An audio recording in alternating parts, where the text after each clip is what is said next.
Esse é o ValenteCast, um podcast sobre direito, educação e tecnologia, e hoje nós temos mais um episódio da série sobre o diálogo das fontes da Lei Geral de Proteção de Dados. E depois de vermos a Constituição e o Código de Defesa do Consumidor, hoje nós trataremos do Código Civil, que apesar de não ser no aspecto temporal a primeira norma analisada nas interações da LGPD com outras leis de direito privado na proteção dos dados pessoais, porque como nós vimos, o CDC regulou a matéria em primeiro lugar, especificamente na proteção dos consumidores. O Código Civil é a norma geral das relações jurídicas privadas no país. E por isso, nas relações jurídicas entre pessoas naturais e pessoas jurídicas de direito privado sobre dados pessoais e tratamento de dados,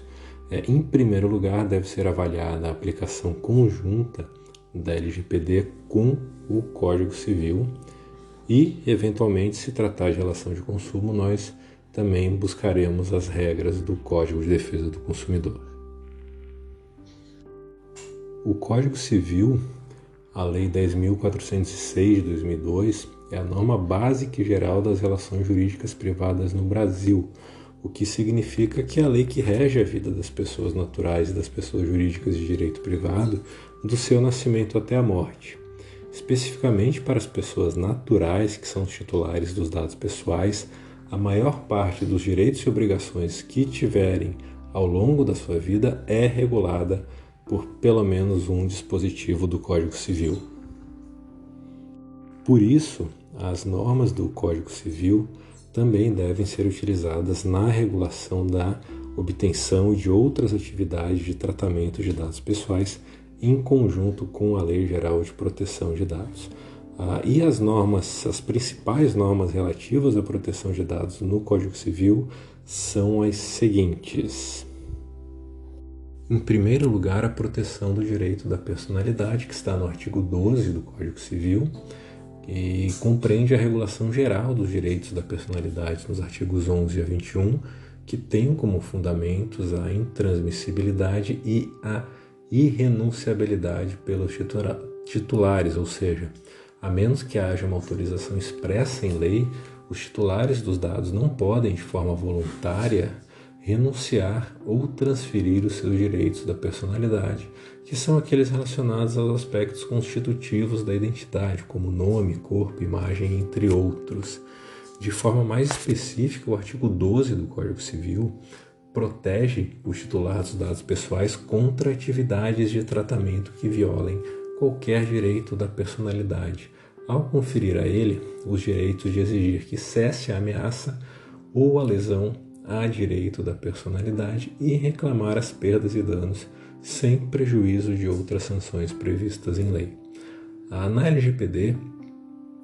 há entre seus objetivos e fundamentos o livre desenvolvimento da personalidade da pessoa natural,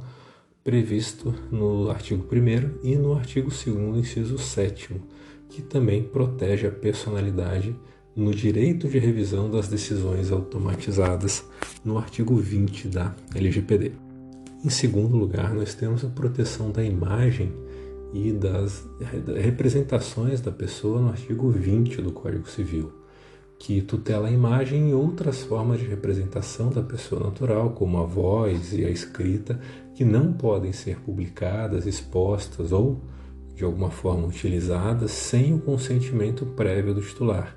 Na LGPD, o consentimento é uma das bases legais de tratamento de dados e é a autorização do titular para a realização do tratamento dos seus dados pelo controlador,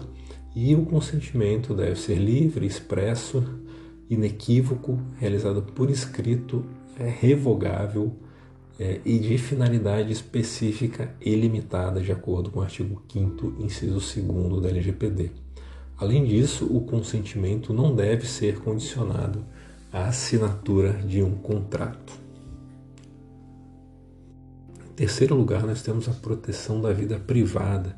no artigo 21 do Código Civil, que restringe de forma ampla o tratamento de dados para proteger a privacidade do seu titular.